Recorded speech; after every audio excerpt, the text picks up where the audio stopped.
E vamos começar. Prontinho. Então, gente, muito bom esse brainstorm que a gente já fez aqui para iniciar a nossa aula. A gente vai falar de estabilidade de medicamentos, um assunto vasto, mas um assunto muito importante. Vou tentar aqui trazer para vocês as nuances mais importantes desse assunto, né? Tem muita RDC? Tem muita legislação? Tem. Mas nós não vamos nos ater às resoluções em si. Vou trazer algumas importantes, vou citar aqui, mas o que eu quero hoje conversar com vocês é sobretudo, o conceito, né, os tipos de estabilidade e o estudo de estabilidade propriamente dito, tá bom? Então, para dividir, né, os tópicos que eu vou abordar aqui hoje, eles vão se dividir dessa seguinte maneira. Eu vou falar sobre os conceitos, né, noções gerais sobre tipos de estabilidade, prazo de validade, e especificações sobre condições de armazenamento e condicionamento. Vocês vão perceber que as condições de armazenamento e o tipo de condicionamento que a gente utiliza são primordiais para assegurar a estabilidade de medicamentos e de fármacos, né? Legislação da Anvisa, né, os códigos oficiais mais vigentes, né, importantes para se entender esse assunto. Principais reações de degradação, a gente vai ver algumas, provavelmente vocês já viram também, tanto na química farmacêutica, quanto também na físico-química. Fatores que influenciam a estabilidade e alguns meios de evitar e controlar degradações, tá? Vou passar isso aqui, que isso aqui eu vou deixar para o final. Então, gente, a nossa aula hoje vai estar dividida em conceitos, o que é estabilidade, né, o que é prazo de validade, o que Professora? é... Oi?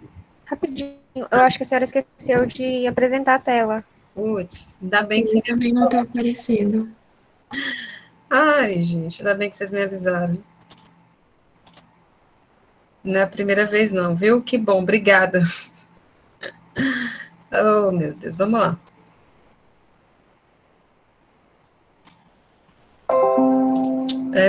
Tá. Tudo certinho agora? Certo, professora. Vamos lá, vamos lá. Então, eu estava aqui, ó. Vai passar aqui a restabilidade.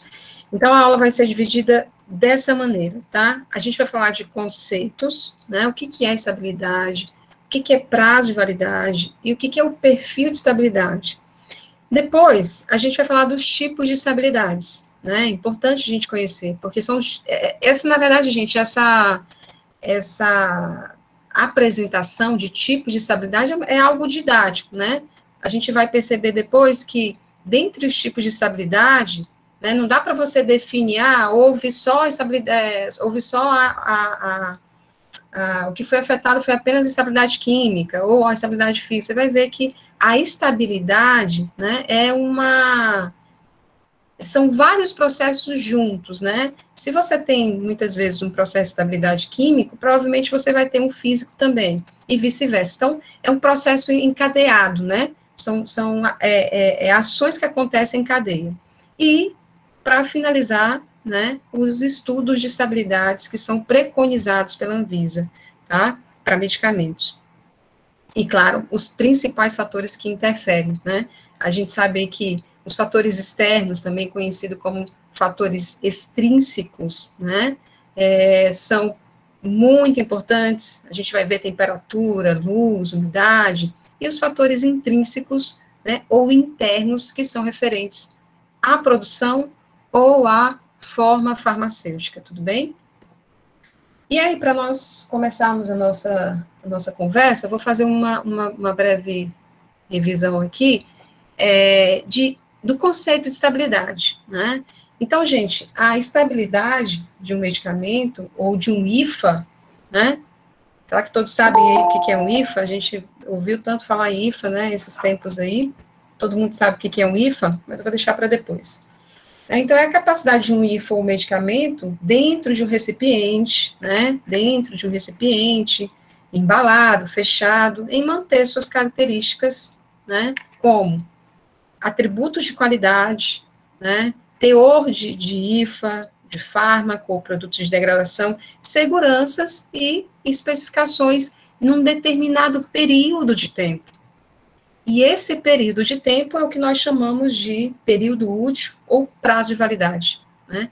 Então, a estabilidade, né, o conceito de estabilidade, ele está intrinsecamente ligado ao prazo de validade, né? Eu só posso garantir que as especificações, que os atributos de qualidade e segurança de um medicamento ou de um fármaco, eles estejam garantidos se for preconizado, né, se está estabelecido dentro do prazo de validade, tá? E quais seriam essas especificações, né? Os meus GIFs sempre vêm depois, mas vamos lá. Quais seriam essas especificações, né? As especificações que nós precisamos conhecer, né? Isso a gente vai falar um pouquinho hoje, são as especificações químicas, físicas, microbiológicas, terapêuticas e toxicológicas, tá? E essas especificações, elas se acumulam, né? São resultados, são respostas, né? São informações que vão se dar através de acúmulo de dados. E como é que eu vou ter esse acúmulo de dados dessas especificações? Através do perfil de estabilidade, né? Através do perfil de estabilidade. Eu vou estabelecer um perfil de estabilidade. Ou seja, eu vou estudar os fatores relacionados ou os fatores que influenciam na estabilidade do medicamento. E aí sim, eu preciso entender como esse medicamento, esse fármaco, esse IFA, né, esse produto, como ele se comporta diante de fatores externos, dentre eles, ou extrínsecos, né, dentre eles temperatura, luz, umidade, e fatores internos, né, como eu falei anteriormente, ou intrínsecos, que tem muito a ver com a formulação, com o IFA, com o fármaco, tá? Está até descrito aqui, ó, reações de degradação, interações entre componentes da formulação e interações com o material de acondicionamento. Ou seja, os fatores internos são de dentro da formulação, ou da interação entre esses fatores e mesmo com a embalagem, por exemplo, tá? Ou mesmo durante o processo de obtenção desse medicamento. E os fatores externos, ou extrínsecos, aqueles que são até, digamos, até mais difíceis de controlar, mas podem ser evitados, temperatura, luz e umidade, tá? Então, partindo desse conceito, né, a gente vai estudar também os tipos de estabilidade. Quais são eles? Os mesmos das especificações as quais a gente tem que conhecer de um medicamento e de um fármaco, né? Químico, físico, microbiológico, terapêutico e toxicológico, tá? Gente, isso aqui é só uma súmula, depois a gente vai entrar e a gente vai conversar sobre cada tópico desse. Quando a gente pensa em estabilidade física, né, olhando essas duas figuras, o que vem à mente de vocês? Alguém pode me dizer? Tá naquelas palavrinhas lá que vocês colocaram no nosso brainstorm. O que vem à mente de vocês olhando essas duas figuras?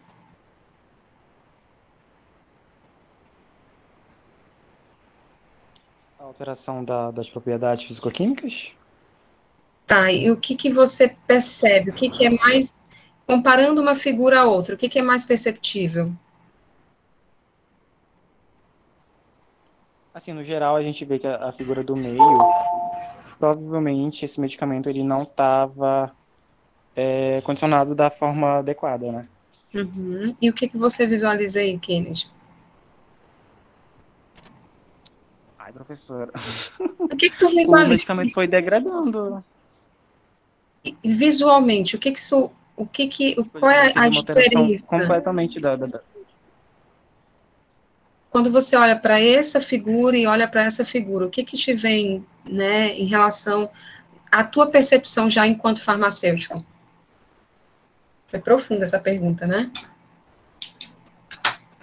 Foi, professora, foi difícil, olha. É só para a gente começar a pensar.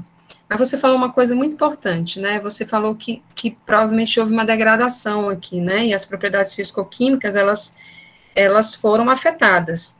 Mas se a gente olhar bem essas duas figuras, né? A estabilidade física, gente, ela tem tudo a ver com a quebra da confiança. Aqui você tem comprimidos bonitos, né? Dentro do padrão que se espera de uma forma farmacêutica sólida, cápsulas e comprimidos, né?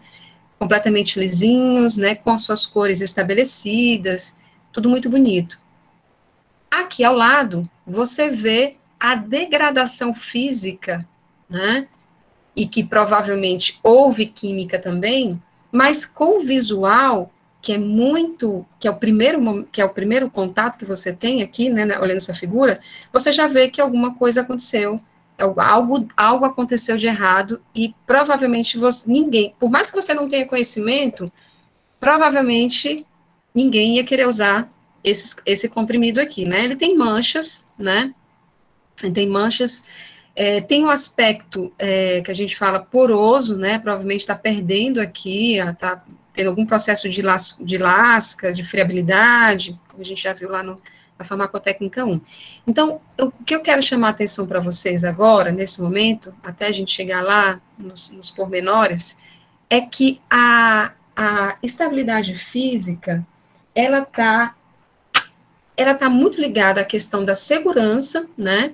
Olha, quem trabalha em farmácia já, ou teve a oportunidade de estagiar em farmácia comercial, é muito comum você pegar os sachês, né, acho que até falo isso sempre lá na farmacotécnica 1, os sachês com pós que deveriam estar separadinhos, bonitinhos, fazer aquele barulho, não, eles estão compactados, né? Quando eles estão compactados, o que acontece? A gente retira, né, do balcão. Por quê? Provavelmente houve algum processo de hidrólise, né, absorção de água ali, retenção de água, e a matéria, o teu granulado, que deveria estar bonitinho, sequinho, não está mais. E isso pode implicar em quê? Na integridade da molécula do fármaco, seja ela qual for, né? Então, é um aspecto físico, pelo qual você está percebendo que houve um processo de instabilidade, mas que começou lá com a questão química, uma hidrólise. Então, é isso que eu quero que vocês entendam, né? O estudo de estabilidade, a estabilidade, ela depende de ações que são mútuas e contínuas, né? Mas, didaticamente, a gente precisa separar o que é uma estabilidade física, o que é uma estabilidade química, microbiológica, terapêutica ou toxicológica, desculpa. Então, o que eu quero trazer para vocês aqui é isso, na estabilidade física, é o aspecto, é a cor, é o odor.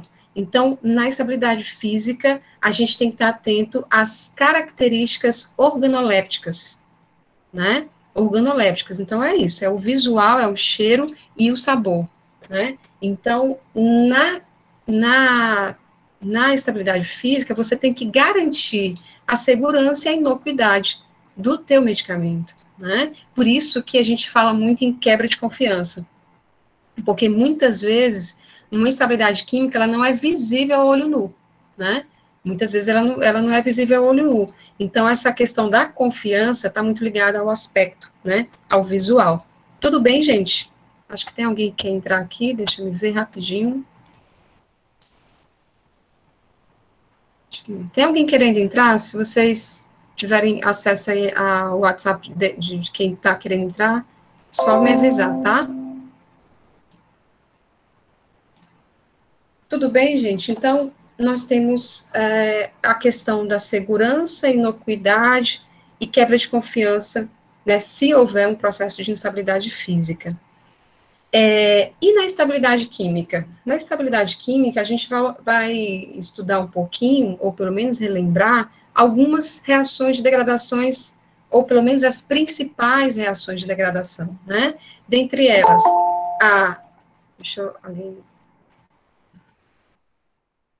prontinho. Dentre elas, a oxidação, que é muito comum, uma reação muito comum, né? A fotólise, a hidrólise e a rancenização. Então, gente, são reações de degradação do fármaco, né? Do fármaco. Eita, fármaco não dá, né? Do fármaco, deixa eu ajeitar aqui, gente.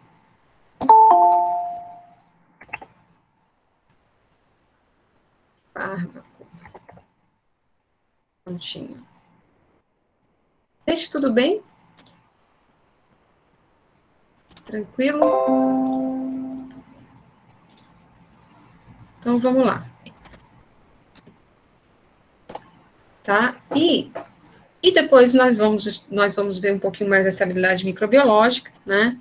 Na estabilidade microbiológica, a perda... Bem, uma pergunta, gente.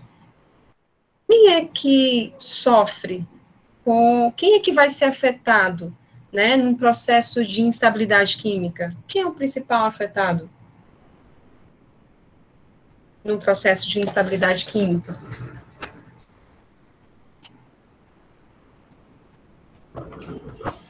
No medicamento. A molécula do fármaco. A molécula do fármaco, né? Quando você tem um cosmético, pode ocorrer alguns processos também de reações de degradação. E isso vai afetar muito também a formulação, no caso de um cosmético, ou um ativo que você está utilizando na formulação.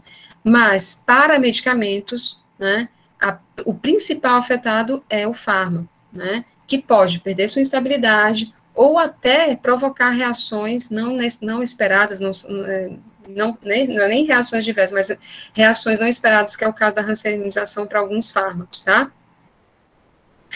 E na estabilidade microbiológica, né, o que você tem? Nós temos a perda da estabilidade, né, com alto risco à saúde, como todos os outros, devido ao que, gente? Devido à contaminação por micro-organismos, tá?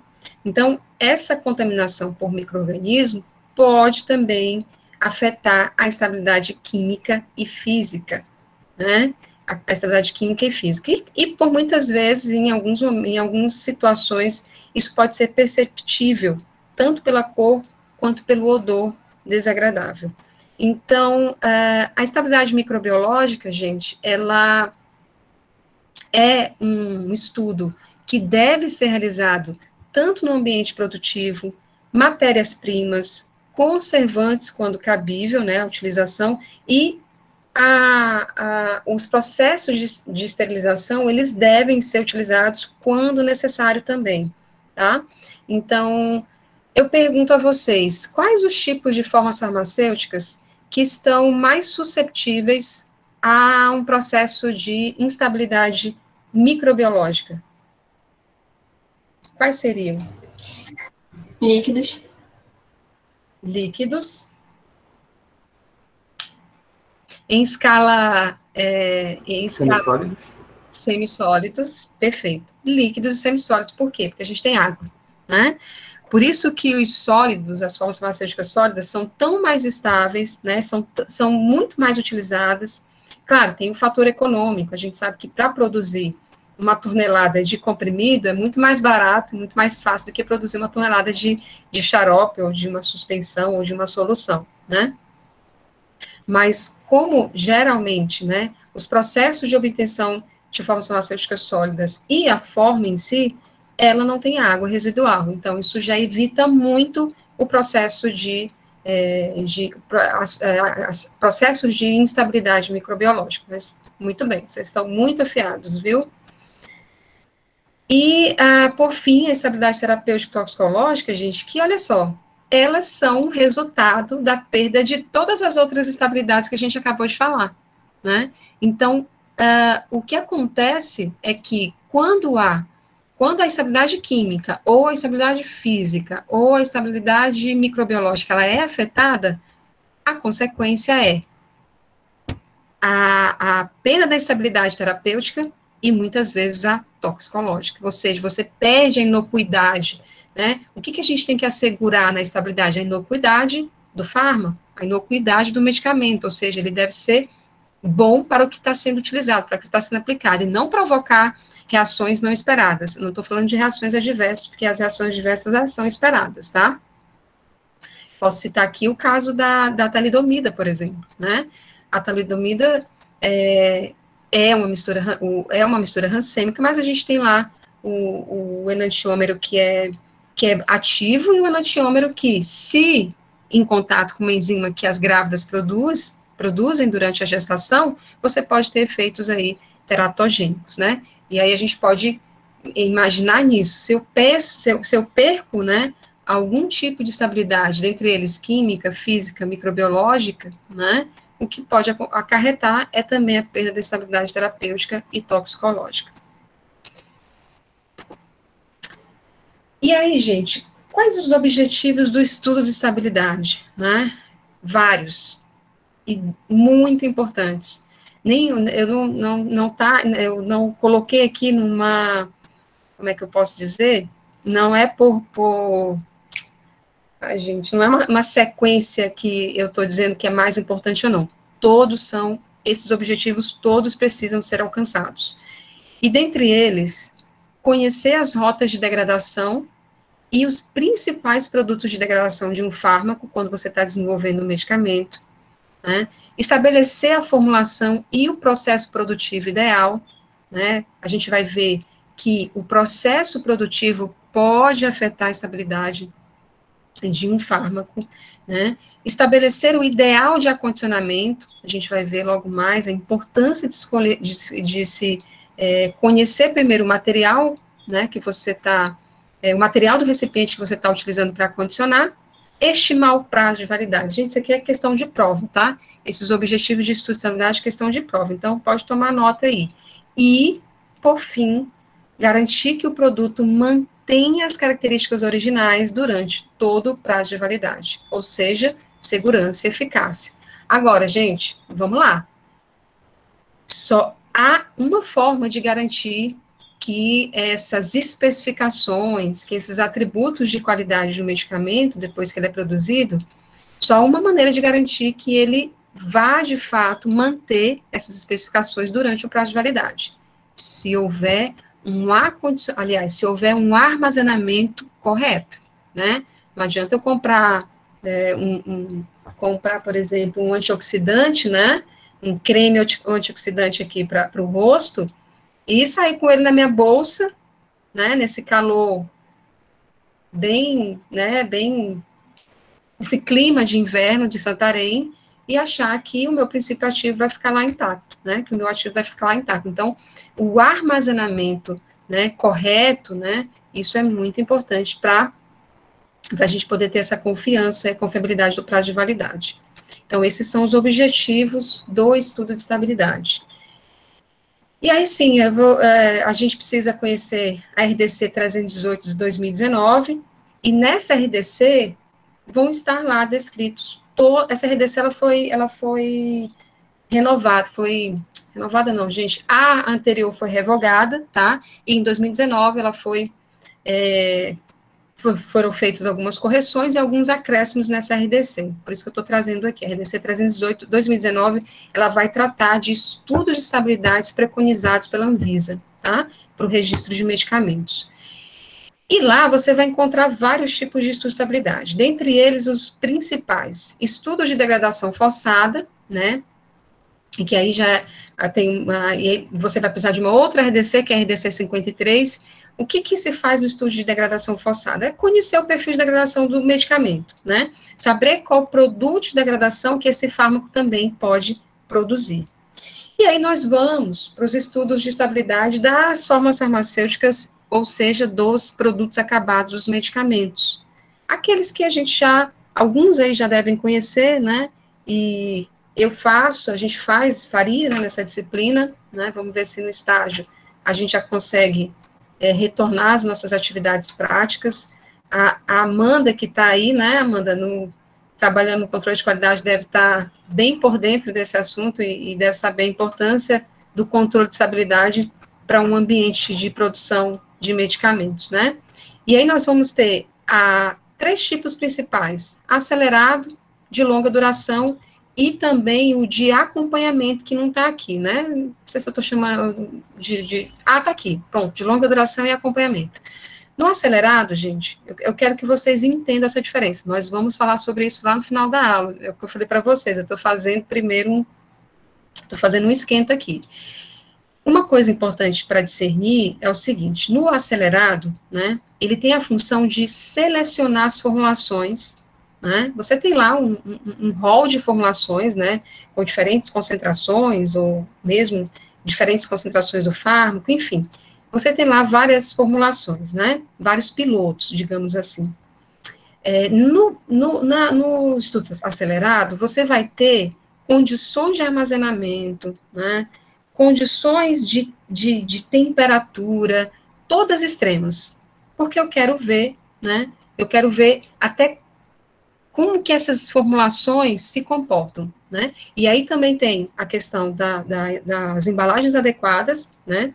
Do ponto de vista de estabilidade do produto e o prazo de estabilidade provisório. Veja bem, no estudo acelerado, eu vou colocar as minhas formulações em condições extremas de armazenamento e acondicionamento, para ver como é que elas se comportam, selecionar as melhores formulações e já fazer um prazo de validade provisório. E já prever um prazo de validade provisório. Já no de longa duração, ou também conhecido como acompanhamento, já é diferente. Nós vamos determinar o prazo de validade final e as condições apropriadas de estocagem e transporte. E esse estudo, gente, ele é realizado em condições mais próximas, eu falo condições de acondicionamento e armazenamento, tá? Mais próximas da nossa realidade. Ou seja, em temperaturas brandas, que sejam equivalentes à nossa temperatura ambiente ou à temperatura do acondicionamento correto do medicamento. Entenderam aí a diferença? Tranquilo, né? E quando em uso, né, existem aí mais dois testes, que é o pós-reconstituição e o pós-diluição, né, para formas farmacêuticas líquidas, né, ou em suspensão, né, ou soluções, ou até mesmo emulsão. E o estudo de estabilidade, que é o de fotoestabilidade, que também é previsto na RDC 318. Professora, todo medicamento tem que passar por todos esses estudos para ser registrado? Não. E aí vai depender muito do tipo de, primeiro do tipo de forma farmacêutica e do tipo de fármaco que você está utilizando, das características fisicoquímicas desse fármaco, tá? E, gente, professora, como é que estabelece essa temperatura, né? Então, no estudo de estabilidade, né, lá na SRDC também vocês vão encontrar que no estudo de estabilidade, as temperaturas, elas são escolhidas de acordo com as condições climáticas de cada zona climática. Existem várias zonas climáticas no mundo, né? E a nossa se encaixa nessa aqui, ó, na 4, segundo a Organização Mundial da Saúde, tá? Que é quente e úmida. E aí tem lá as temperaturas que devem ser trabalhadas tanto no estudo de estabilidade acelerada, quanto no estudo de estabilidade de longa duração. E essas informações constam lá, claro, tem o documento de ICH, né, que é uma conferência internacional de harmonização, que é feita pela Organização Mundial de Saúde, mas que a Anvisa preconiza essas informações que estão lá, essas condições de supro, que já estão lá na RDC 318, tá? E aí, gente, tudo bem, gente, até aí? Entenderam o que a gente vai conversar hoje? Tudo certo? Se estiver muito rápido, pode pedir para eu parar, tá? Sim, professor. Beleza. Sim, professora. Gente, e aí, falando de desenvolvimento de produtos farmacêuticos, né, ou de medicamentos, nós temos vários setores dentro de um departamento de pesquisa. Dentre eles, o desenvolvimento de novos produtos, né, a assistência à produção, o desenvolvimento analítico e o estudo de estabilidade. Veja a importância dentro de um ambiente industrial, né, de indústria farmacêutica, veja a importância do estudo de estabilidade. Existe um setor separado só para o estudo de estabilidade. E, então, durante as etapas do desenvolvimento de um produto, de um medicamento, né, a gente tem a pré-formulação. A pré-formulação, falei bastante na aula de terça-feira com o pessoal da Farmacotécnica 1, eu queria muito que quem poder assistir a aula, eu vou disponibilizar para vocês.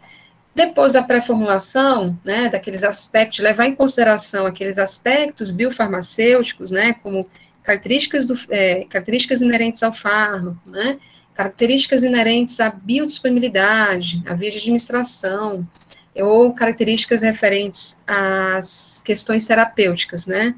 Aí eu vou para a formulação. No Scaling Up, eu vou aumentar a minha escala de produção, né? Eu já tenho um piloto, né? Vi que está tudo certinho, validei os métodos de quantificação, validei o estudo de estabilidade e vou para a escala maior. Eu vou escalonar a produção. E aí depois a gente tem equivalência farmacêutica, estudo de estabilidade, bioequivalência, registro e os lotes industriais. Então, essas são as principais etapas da produção de um medicamento. Eu pergunto a vocês, gente, olhando aqui essas etapas todas, né, e vendo o quão é importante o controle dessas etapas, eu pergunto a vocês, qual a importância de um lote de medicamento? Para que serve o lote de um medicamento? A gente vai ver no final da aula, mas... Eu acho que ajuda no rastreio, né, professora? Perfeito. No rastreio, caso haja algum problema dos medicamentos, né, é possível rastrear pelo lote. Perfeito. Rastreamento foi uma coisa muito importante. A gente vai falar sobre rastreamento. Então, o lote é fundamental para o rastreamento de medicamentos. E não é só, hoje em dia não é só o lote, tá? Tem outros requisitos que hoje já são também requeridos pela Anvisa, mas o lote, sem dúvidas alguma, é o principal. Uma outra coisa muito importante do lote, gente, né, o lote a gente vai falar sobre o conceito do lote. Uma outra coisa muito importante é o seguinte, vocês lembram vocês não vão lembrar, porque não é da época de vocês, tá, gente? Lá início dos anos 90, tá? Mas o que aconteceu? Né? O caso famoso das pílulas de farinha, acho que vocês lembram disso, pelo menos já ouvi falar, a empresa que produz o Microvlar, que é um medicamento, que é um anticoncepcional, né, comprou uma nova máquina de compressão, e quando você muda o equipamento, você tem que validar aquele equipamento. E como que valida o equipamento? Fazendo um lote teste, né, um lote teste, um lote que a gente fala lote branco, né, e nesse lote teste, você faz, no caso de um comprimido, você faz a compressão só dos componentes dos recipientes, não vai o fármaco, né, não precisa ir o fármaco. E eles fizeram esse lote, né, para saber se o equipamento estava, as condições estavam ok, etc e tal, né, o que tem num comprimido? Amido, né, gente, amido e lactose. E o que aconteceu? Esse lote foi parar na área de distribuição dos lotes normais que saem da indústria, né? E o que aconteceu? Esse lote que tinha não sei quantas caixas de medicamento, cada lote tem um volume, né, de medicamentos que foram produzidos naquele dia, naquele horário, com aquelas condições, por isso que o lote é importante, eles foram distribuídos para o Brasil, né? Aí veio aquela onda de mulheres que engravidaram, mesmo tomando medicamento, a empresa foi acionada na justiça, enfim, foi uma cambalache. Então, são as famosas pílulas de farinha, né, que até veio os nenéns de pílulas de farinha e tal, e o que é interessante a gente perceber nessa situação, que foi através dos lotes, né, que foi possível saber que apenas aquele lote, né, apenas aquele lote realmente era um produto branco, que a gente fala, né, que era um placebo. E assim eles conseguiram saber, né, identificar para qual cidade, né, para qual local tenha ido todas as caixas de medicamentos. Então, o lote é muito importante, né, é um quesito requerido pela Anvisa para a rastreabilidade e também para a qualidade, tá? Certo, gente? Então, vamos, então, direto para a etapa que nos interessa hoje, que é a etapa do estudo de estabilidade, né? Ó, eu coloquei resolução número 1 aí, mas isso já está antigo, tá? Essa resolução de 29, ela foi já revogada pela 318, tá? Então, no estudo de estabilidade, você tem como objetivo também fornecer evidências de como a qualidade de um produto varia com o tempo, né?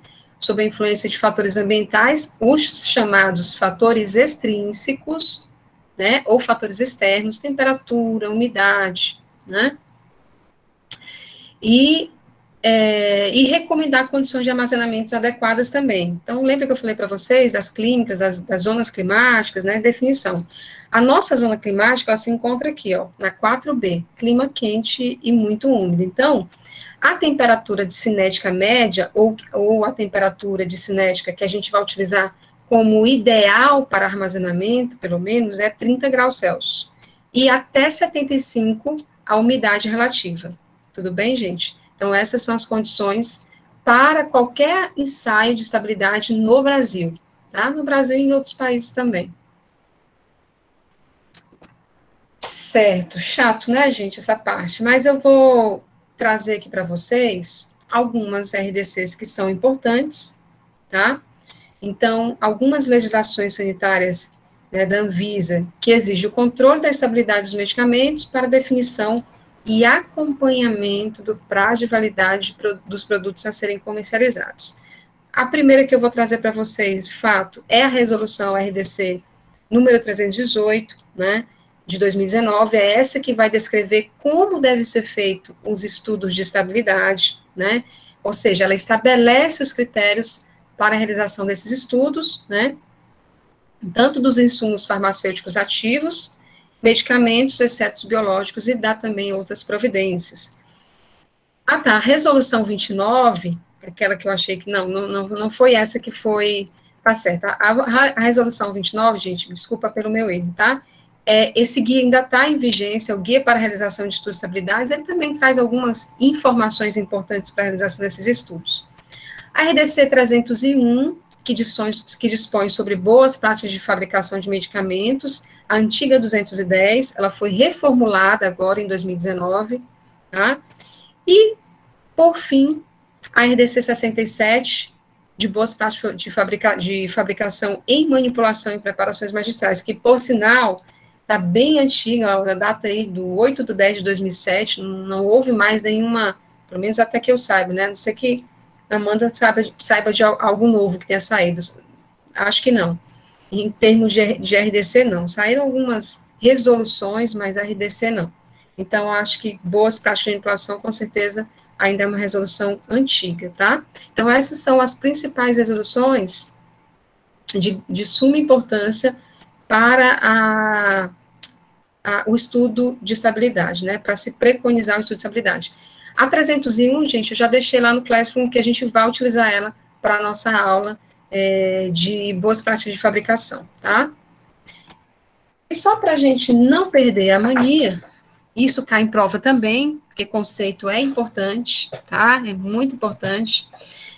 Eu trouxe aqui o conceito, né, eu falei para vocês anteriormente o que eu considero que é o conceito de estabilidade, mas eu trouxe um conceito aqui bonitinho para vocês anotarem se for o caso. Então, a estabilidade de medicamento, ela é nada mais, nada menos que a extensão em que um produto retém, dentro dos limites especificados, né, e dentro do período de armazenagem de uso, isto é, do prazo de validade, as mesmas propriedades e características que possuíam na ocasião em que foi fabricado.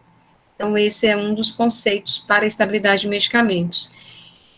E segundo a SRDC 318, essas especificações de estabilidade, né, é um conjunto de testes físicos, químicos e microbiológicos acompanhados de seus critérios de aceitação, que devem ser cumpridos para assegurar a qualidade adequada do IFA, ou medicamento durante todo o seu prazo, né, de reteste ou prazo de validade. Gente, eu perguntei lá no início, todo mundo sabe o que é IFA?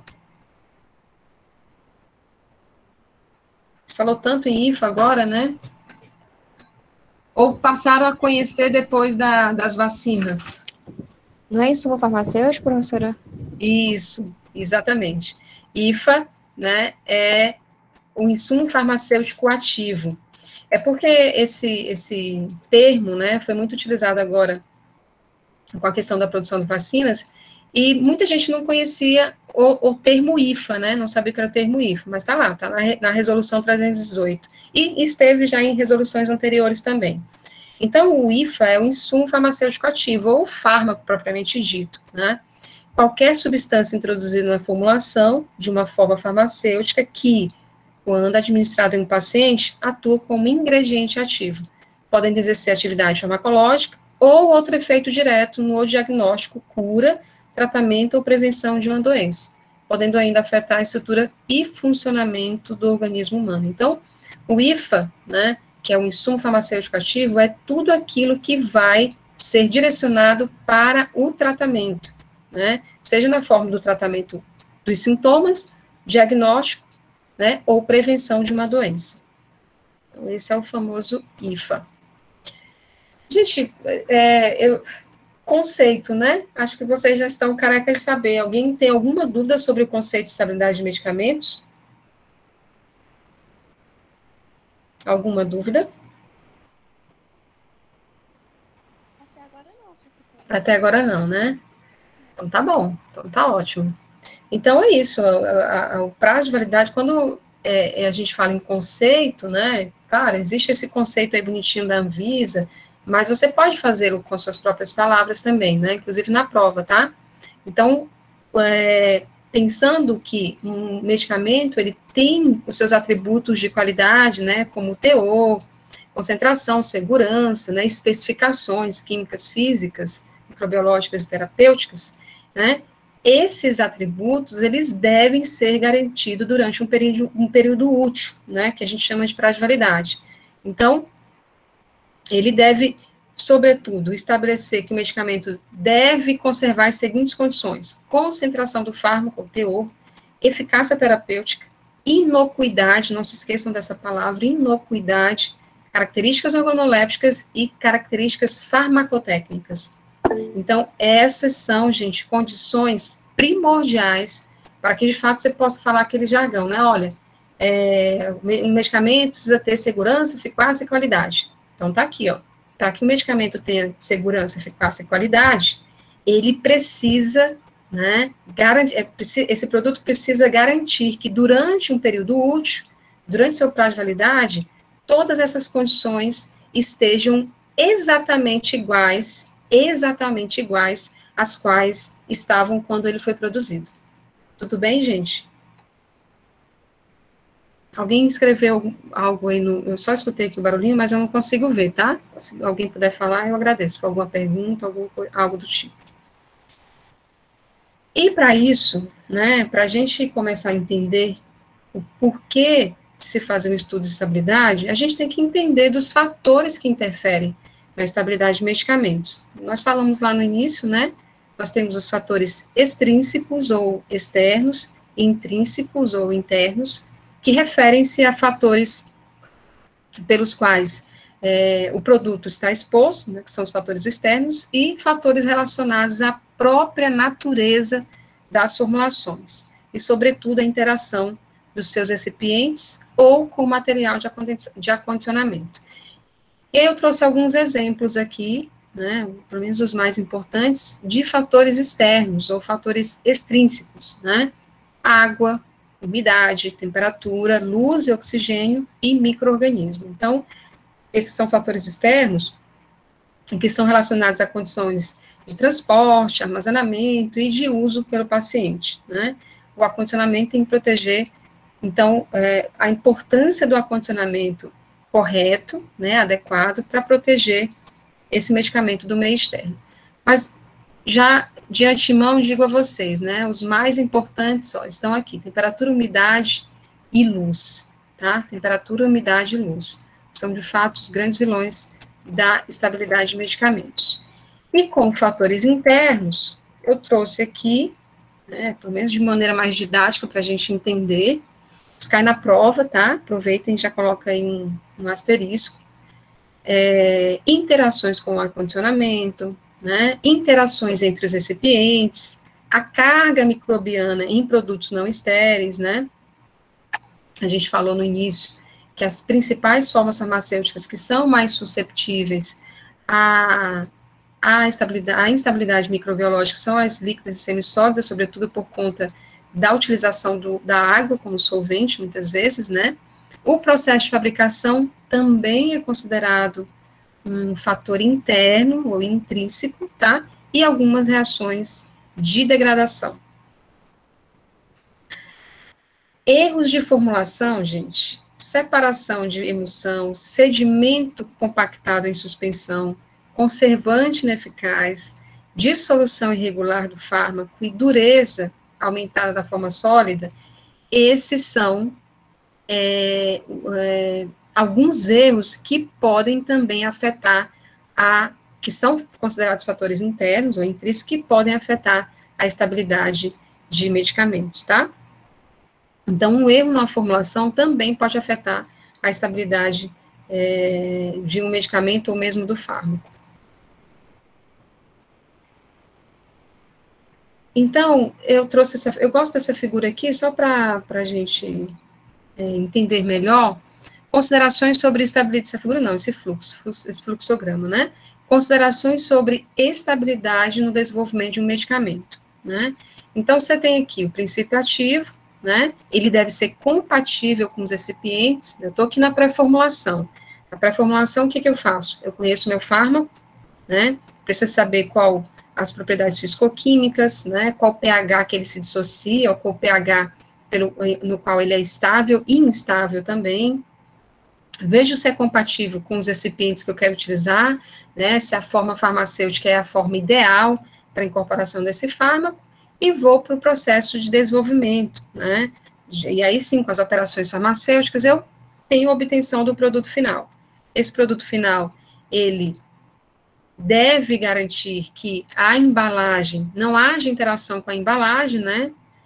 Ou mesmo nas condições de armazenamento, e assim, né, com o medicamento embalado, na embalagem ideal, né, com estudos, né, de estabilidade em relação a esse material, eu consigo prever a estabilidade do meu medicamento. Então, vamos falar agora, rapidamente, vou tentar não me exaurir muito, vamos falar dos principais tipos de estabilidade e exemplos, tá? E exemplos desses tipos de estabilidade. Então, começando pela química, né, que a gente vai falar de pureza e potência, né, eu pergunto a vocês, acho que vocês já sabem essa pergunta, essa resposta. Quem será afetado em um processo de instabilidade química? Quem vai ser afetado?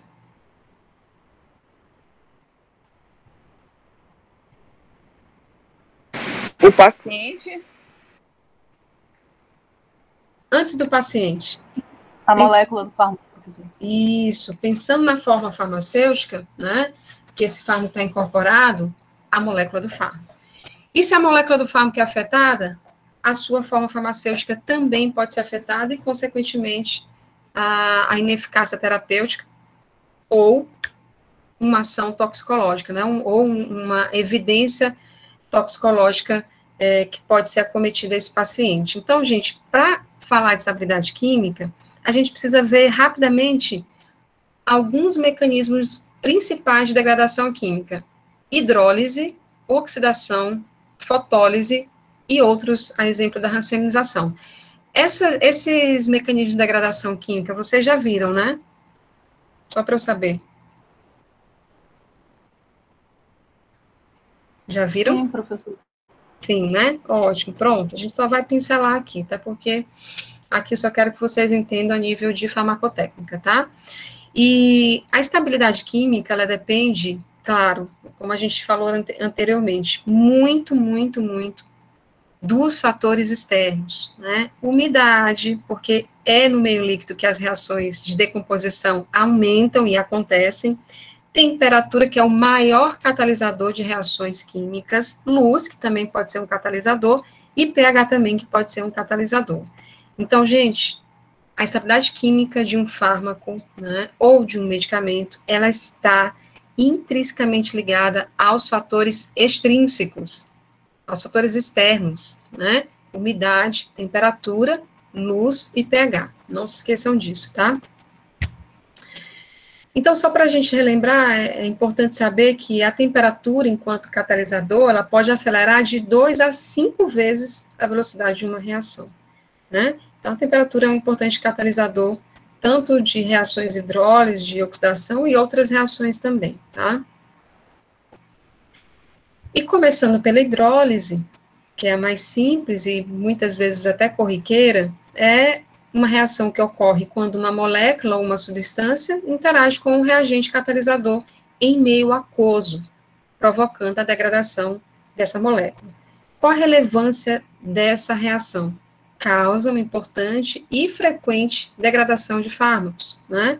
Devido ao grande número de fármacos ou moléculas ativas, né, que contêm grupamentos funcionais susceptíveis à hidrólise. Se a gente for pensar nisso, olha aí a quantidade, gente, de grupos funcionais que favorecem a hidrólise, né? Eu coloquei aqui compostos carbonilados, né? Não vou aqui falar da lista imensa, mas a maioria dos fármacos, se vocês forem perceber aqui, ó, nistatina, ácido ascórbico, penicilina, cefalosporinas, ácido acetilsalicílico é um dos mais clichês, né, é um fármaco que é, inclusive, muito higroscópico, a gente sabe disso, quem já trabalhou com ácido acetilsalicílico. Então, esses grupos funcionais, né, ou compostos que com compostos carboninados, né, eles são muito suscetíveis à hidrólise.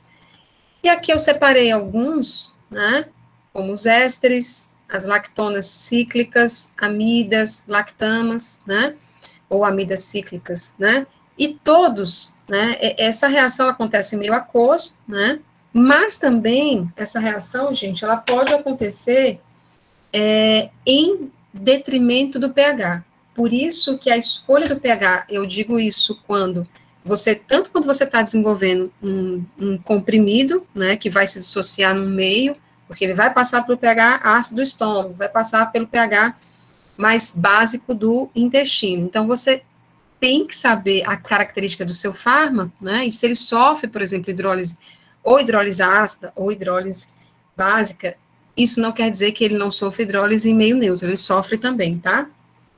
Mas é muito importante frisar que a hidrólise catalisada pelo íon de hidroxila e pelo hidrônio, elas são muito recorrentes devido ao pH. Então, por isso a importância dessa propriedade físico-química dos fármacos, né? Isso em solução, no caso, né? Então, a maioria das reações de hidrólise, elas acontecem, claro, em meio aquoso e quando você tem a presença desses dois íons, o íon hidroxila, né, e o íon hidrônio, tá? E eu trouxe aqui para vocês só um exemplo clássico, né, de hidrólise. A hidrólise de fármacos pode ser maior razão para a instabilidade das soluções das drogas, dos fármacos, né? Assim, quando a aspirina sofre hidrólise, os produtos de degradação são o ácido salicílico e o ácido acético, né? Então, eu trouxe aqui esse exemplo super clássico dos clássicos. Olha, acontece em pH neutro. Mas o que acontece? A molécula do ácido acetilsalicílico, ela é super higroscópica, né? Ela é super higroscópica. E aí, você vai ter essa perda de molécula, né? Essa degradação do fármaco, onde você vai ter como produto de degradação o ácido salicílico e o ácido acético, tá? E como evitar, gente? Então, essa vai ser a nossa didática. Eu cito um exemplo aqui, como eu fiz agora, de hidrólise, uma hidrólise comum de acontecer. Então, pensando que o ácido acetilsalicílico é super susceptível à hidrólise, eu posso fazer uma compressão por via direta? Resgatando os nossos conceitos de farmacotécnica 1. E aí, gente? Posso fazer uma compressão direta do ácido acetilsalicílico? Ou não lembram mais?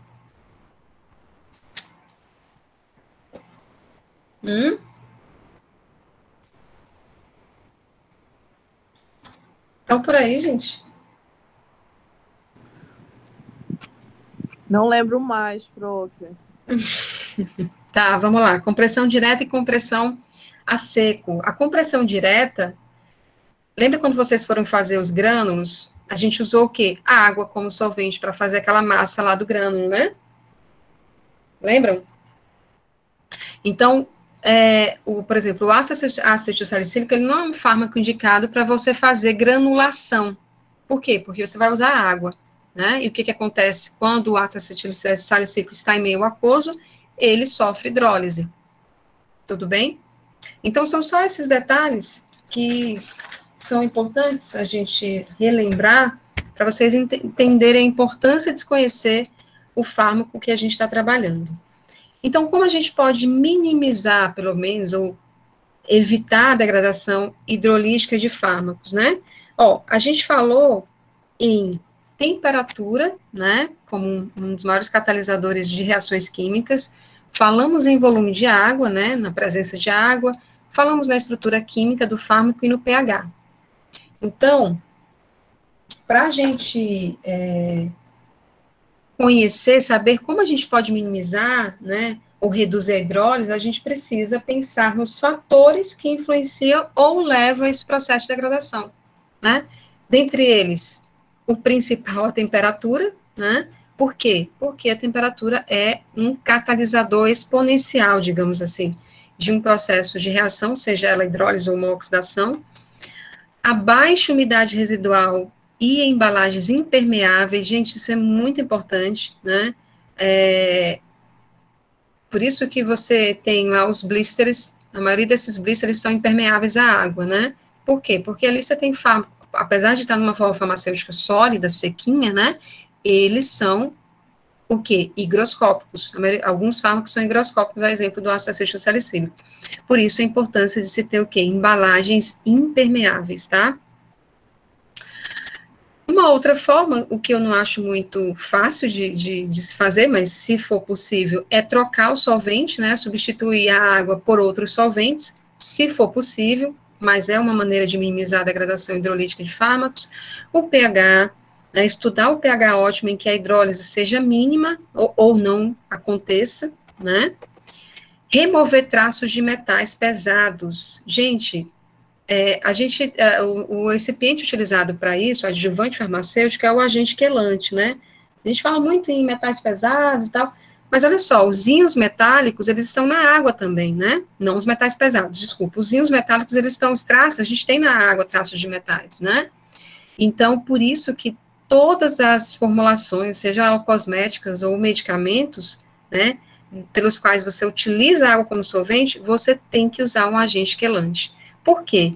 Esses metais, eles também funcionam como catalisador da maioria, vocês devem saber disso, da maioria das reações químicas também, tá? E o tensoativo também pode evitar a reação de hidrólise, uma vez que ele pode separar, né, separar a água, o caso de um sistema emulsionado, por exemplo, ele está misturado ali, mas ele pode estar numa forma de micela, evitando aí a hidrólise do fármaco, tá? Gente, tudo bem até aqui? Vou passando, tá? Tudo ótimo, professor. Beleza. Bem, eu já falei, eu acho que tá repetido. Tá. Nesse slide eu só trouxe aqui alguns exemplos, né, de quelantes, por exemplo. Quando você vê um EDTA, um ácido tartárico, ácido cítrico, né, você pega lá a formulação, nossa, toda formulação tem EDTA. Pode perceber, tem EDTA, tem água, tá? Tem água. Então, toda formulação que tem água, você vai ver lá um EDTAzinho, tá? Não só as que tem água, tá? Mas, porque tem outros recipientes que também podem formar esses íons metálicos, tá?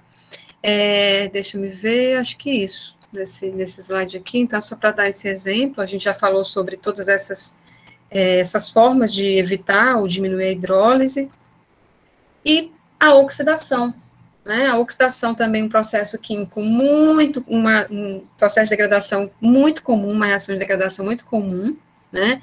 Uma reação que ocorre na presença do oxigênio, né? Onde há perda de elétrons, né? A quebra da ligação com o ganho de oxigênio ou perda de hidrogênio, né? Então, ela também pode acontecer via fotooxidação, que é um outro tipo de reação também de estabilidade, né, gente? A fotoquímica ou fotooxidação, que se inicia tanto pela luz como pela presença de metais pesados, metais também, íons metálicos, eu estou querendo falar metais pesados o tempo todo, íons metálicos, tá? E caracteriza-se por uma série de reações em cadeias mediadas por radicais livres, né? E aí alguns compostos, né, inorgânicos, como esses metais pesados, podem provocar oxidação, né, como catalisadores, compostos orgânicos também que envolvem a perda de hidrogênio e deidrogenação. Mas eu trouxe aqui, deixa eu ver, tá. Então, alguns compostos sujeitos à oxidação. Nós temos os alcenos, os aldeídos, os heteroátomos, né, gente? Tudo que tem, todo composto que tem ou carbono cíclico, né, ou um composto aromático, pode ter certeza que vai estar susceptível, né? Eu até dei o exemplo aqui do caso das hidroquinonas, né? Por isso que a hidroquinona fica, não sei se quem já usou o creme de hidroquinona, se você deixa a tampinha aberta, logo, logo ele fica marrom, assim, mais ou menos marrom, ele muda de cor, né? Porque oxida muito rápido, tá? Tiose, composto de enxofre, não é tão mais comum pra gente, mas os alcenos, aldeídos, né? E fármacos com heteroátomos, isso são os grupos funcionais mais sujeitos à oxidação. Aqui eu coloquei algumas classes de fármacos que são mais susceptíveis, né, coloquei aqui substâncias fenólicas, né, que tem o anel aromático, morfina, catecolaminas, paracetamol, salbutamol, né, então são fármacos que são muito susceptíveis. Fármacos com aminas aromáticas, não deixaria de ser, e claro, os compostos poliinsaturados, né, como os óleos, gorduras, e isso aí é mais fácil ainda, né, de sofrer oxidação. Então, gente, na oxidação, você tem o quê? Você tem a produção de radicais livres, né, numa reação em cadeia. E quais são os principais catalisadores, né, quais os principais catalisadores da reação de oxidação? Os metais, né, cobre, ferro, cobalto, níquel. Também a importância de se utilizar um agente quelante, tá? E aqui, ó, trouxe um exemplo super clássico também de reação de degradação, o da vitamina C, que, por sinal, gente, depois eu vou passar um vídeo para vocês. Eu quero que vocês façam esse testezinho em casa, super facinho para ver a oxidação da vitamina C. É só um comprimidozinho que vocês vão gastar, tá? Eu prometo. Depois eu passo para vocês, tá? Reação de degradação da vitamina C, né, que acontece também com o ar, pode acontecer com o ar, se você não usa, por isso que eu até sempre falo, antigamente, né, o Cebion, como a gente não tinha ainda esses recipientes super mega, esses plásticos super mais novos, né, esses materiais mais novos que já impedem a passagem de luz, né, e de oxigênio, etc e tal. Na época, não sei se era Cebion, mas além de vir o papel, né, aquele papel que vem na vitamina C, pelo menos na dispersível, que está mais exposta, né, o que você tem ali no comprimido dispersível? Você tem uma compressão, o ácido ascórbico está ali, né, e você vai jogar direto na água, e é para ter água realmente para acontecer a dissociação, né, e eles colocavam dentro das tampinhas, né, muita sílica. E eu lembro quando era criança, eu abria aquilo ali, brincava, nem sabia o que era, mas enfim, muita sílica para evitar justamente a umidade, tá? Então, nós temos aqui o ácido ascórbico, que com um catalisador metálico aí, ó, o cobre, o ácido ascórbico, que é um álcool, acaba se convertendo numa acetona, né? Inativando a função, né, antioxidante da vitamina C. Gente, e como evitar ou reduzir a oxidação, né? Bem, eu já trouxe aqui um exemplozinho aqui dos vidros ambas, né? Isso aqui é de praxe, né? Para evitar a passagem de luz, né? Então, manter a temperatura controlada, proteger da luz, e aí sim a gente tem essa possibilidade de usar recipientes ambas, se for o caso, ou mesmo de materiais que impeçam, né, a passagem de luz, e também que evitem o calor, reduzir o conteúdo de oxigênio dentro de recipientes, utilizando gases inertes, a exemplo do nitrogênio, tá? E, claro, empregar os antioxidantes. Agora sim, por isso a importância dos antioxidantes. Por quê? O que esses antioxidantes vão fazer? Os antioxidantes, eles vão atuar primeiro que o fármaco, né, com esses radicais livres, para evitar a formação dos radicais livres. É o que acontece aqui, ó, né? Você tem aqui, ó, os radicais livres, né? O seu agente oxidante, fazendo a reação de oxidação primeiro que o fármaco. e aí você tem, no final, né, um produto, né, que é um radical inerte, que se fala, mas um produto que não vai ter nenhuma reação ativa no organismo. Então, por isso a importância do agente, porque ao invés do fármaco sofrer oxidação, quem sofre oxidação é o agente oxidante. Por isso, gente, a importância de agente oxidante em formas farmacêuticas, seja ela semissólida, líquida ou sólida, tá? Porque aí sim, é para proteger o fármaco. Ah, professor, em cosmético, proteger óleos, por exemplo, né? Os óleos são carregadíssimos de carbonila, enfim, de vários outros grupos funcionais que são susceptíveis à oxidação. Então, antioxidante é sempre bem-vindo e sempre importante numa formulação, seja ela sólida, semissólida ou líquida, tá? E também utilizar os agentes quelantes. Por quê? Porque a gente já viu aqui que os metais, né, os íons metálicos, são os principais catalisadores também de reações de oxidação. Então, a gente tem aí como exemplo, eu já tinha falado anteriormente, o ácido cítrico, EDTA, tartárico e outros, tá? Então, a gente já falou aqui sobre como evitar, né, antioxidantes. Olha, o próprio ácido ascórbico é um antioxidante, né, mas é caro, você não vai ficar usando ácido ascórbico como antioxidante, mas, enfim, pode ser utilizado também, tá? E os famosos BHT e BHA, tá, que é o butil-hidroxitolueno e o butil-hidroxianisol. Não são substâncias agradáveis ao corpo, digo a vocês, mas são muito utilizados em algumas formas farmacêuticas e até também cosméticos, tá? Gente, nós temos a fotólise também. A fotólise, na verdade, ela pode acontecer concomitantemente com a oxidação, né?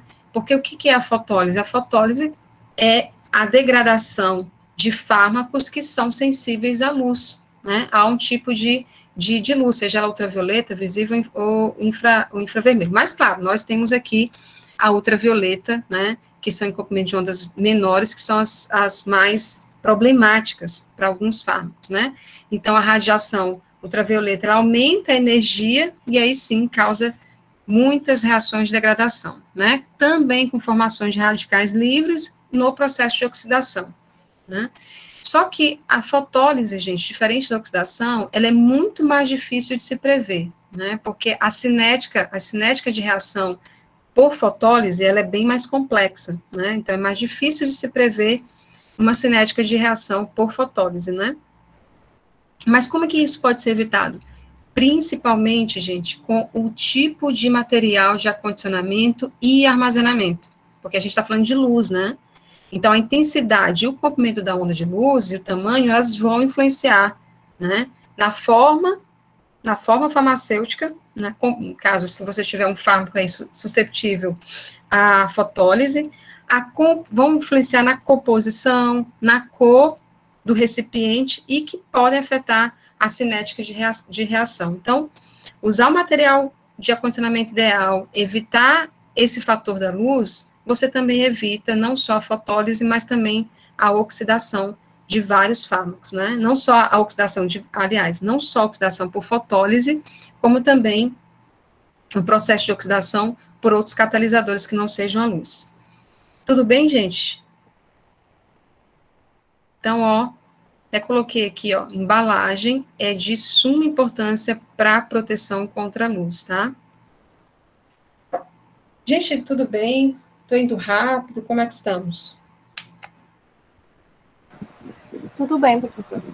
Beleza. Então, vamos para o fim aqui, eu falo fim, nossa última reação de degradação mais importante, que é a rancemização.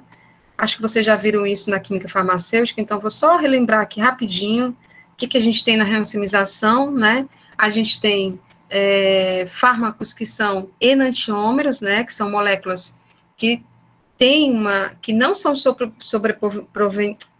sobreponíveis, né? Então, você tem lá, nem por rotação, nem por translação, a mistura desses enantiômeros é uma solução chamada de rancêmica. Então, é a conversão de um isômero em outro, né, resultando em mistura dos ambos e geralmente acompanhada por perda de atividade ótica, né, que vai também ocasionar perda de atividade farmacológica desse fármaco, né? Ocorre como? Em compostos que possuem carbono assimétrico, né? Então, seus isômeros são denominados de enantiômeros. Como ocorre a rancemização? Gente, podem ver, é sempre, as principais reações de degradação, elas vão acontecer devido aos fatores externos, principalmente luz, temperatura, aqui no caso, pH, né, do meio, tipo de solvente e a presença, cara, aí a composição química é muito importante, a gente sabe disso, a presença de grupos aromáticos na moléculas também podem facilitar esse processo de rancemização, tá? Eu trouxe aqui um exemplo, né, de um fármaco que pode, que é uma mistura rancêmica, que é o naproxeno, mas no caso da porção ativa, né, porque na mistura rancêmica você tem lá o levógero, né, e o destrógeno, né, o destrógeno é o Rzinho, que é o que está virado para a direita, e o levógero é o Szinho lá, que está virado para a esquerda. Gente, dentre esses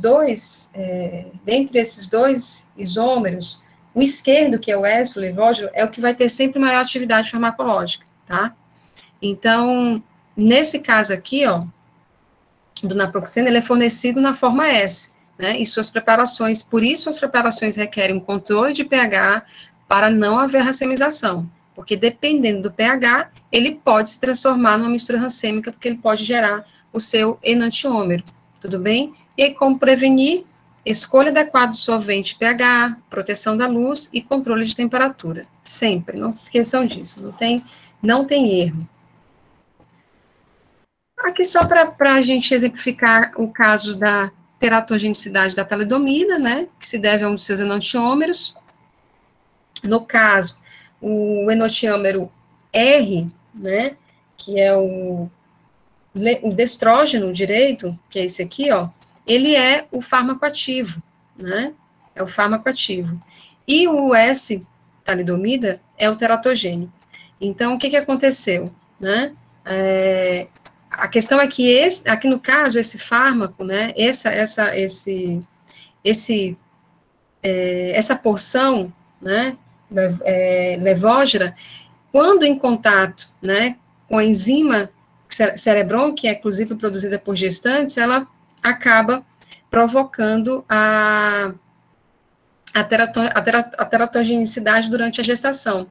Nesse caso, foi, na verdade, até um equívoco, assim, né, porque você pode, claro, hoje a talidomida, ela é vendida sob prescrição médica, tem um super controle, tem um RDC da Anvisa que trata sobre, né, e é muito utilizado por quem tem hanseníase, né, é um ótimo anestésico, mas o que acontece? Não se tinha estudo em grávidas, né, não se tinha estudo em grávidas, por isso que a importância sempre de se fazer o estudo, né, em todos os tipos de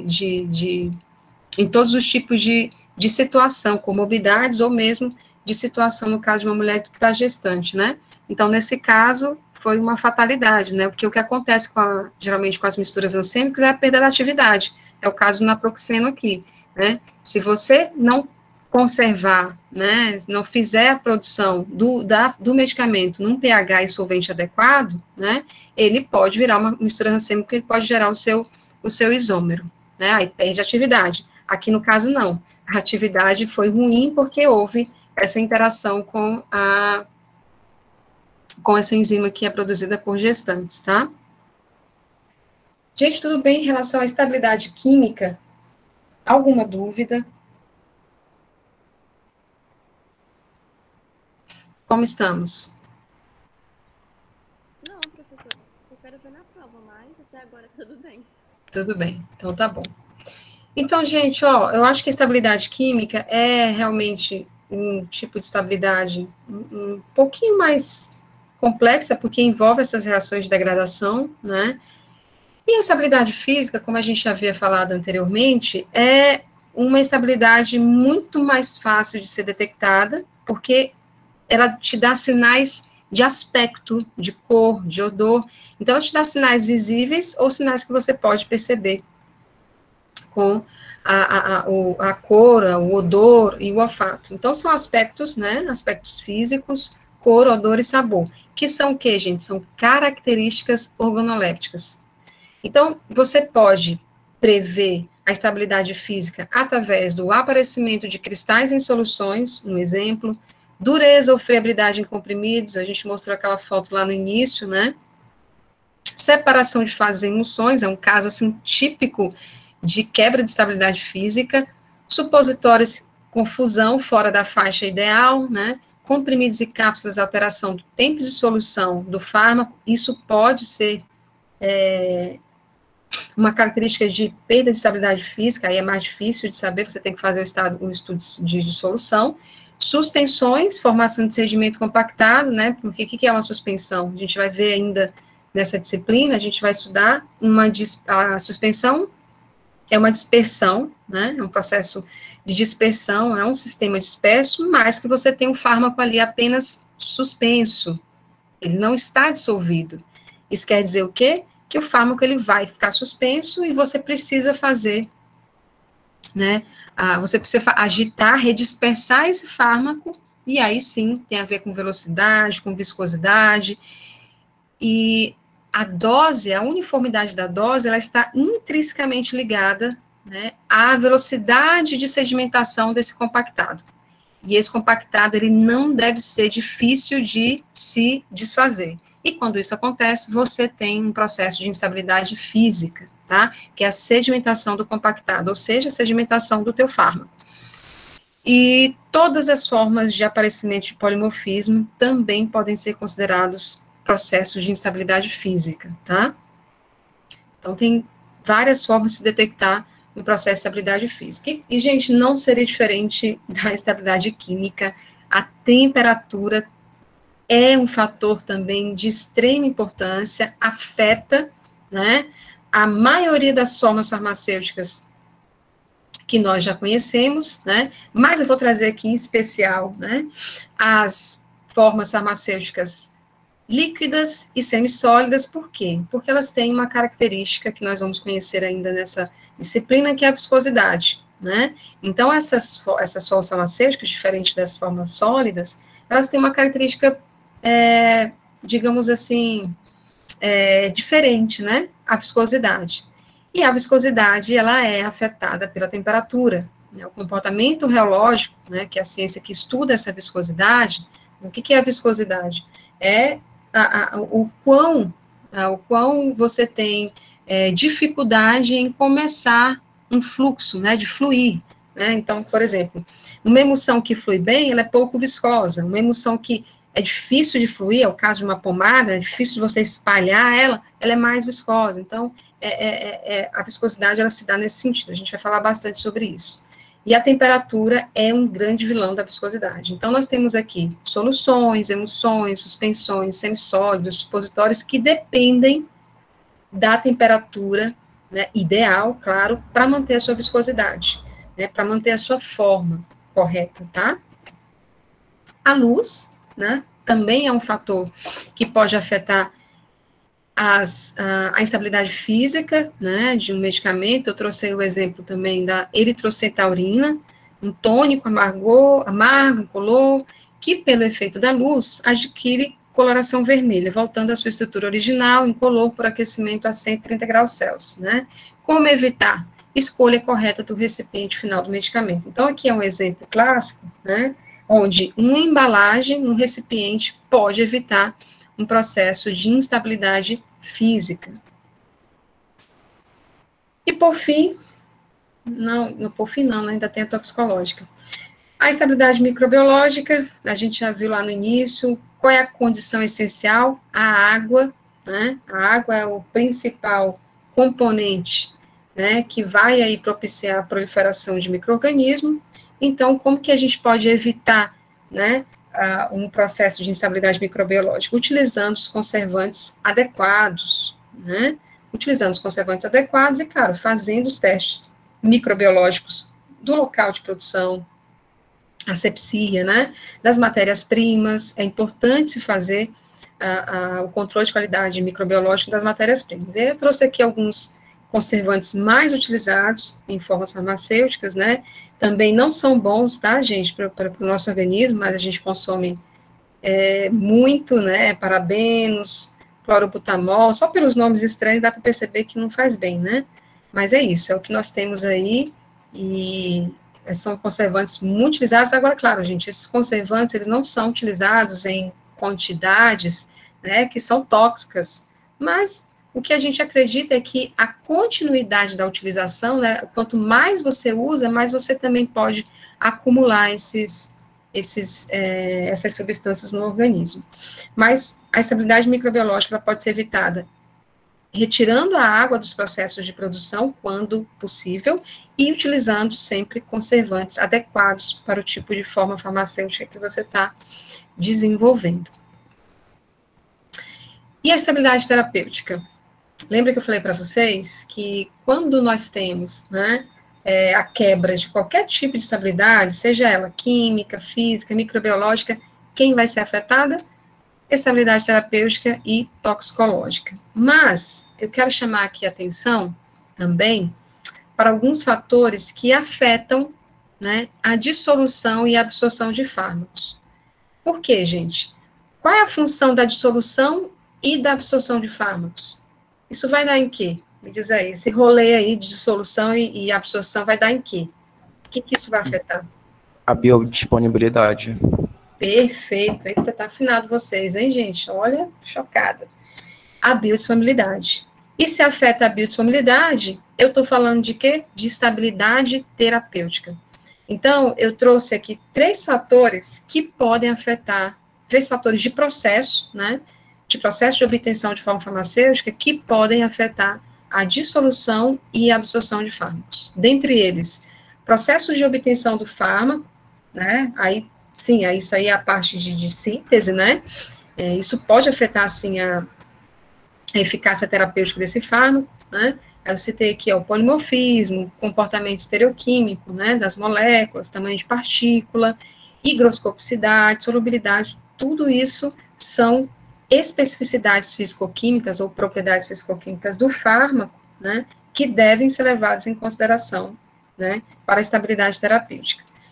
Segundo, a natureza dos recipientes que compõem a formulação, né, então, recipientes que favorecem ou dificultam a dissolução, né, tipo e composição de revestimento, isso deve ser, a gente está falando aqui de comprimidos ou cápsulas, por exemplo, ou drages, né? Você fala em revestimento. Então, a escolha desses recipientes, a gente viu isso lá na farmacotécnica 1, elas também podem afetar a dissolução e absorção de fármacos, e por isso afetar a estabilidade terapêutica, e, claro, a tecnologia de fabricação, que é justamente o processo de obtenção, seja de cápsulas, de comprimidos, tá? Então, esses 3 processos, né, aliás, essas 3 condições, elas podem afetar também a estabilidade terapêutica. Opa. Ótimo. Gente, eu vou dar um breakzinho, 5 minutos, pode ser?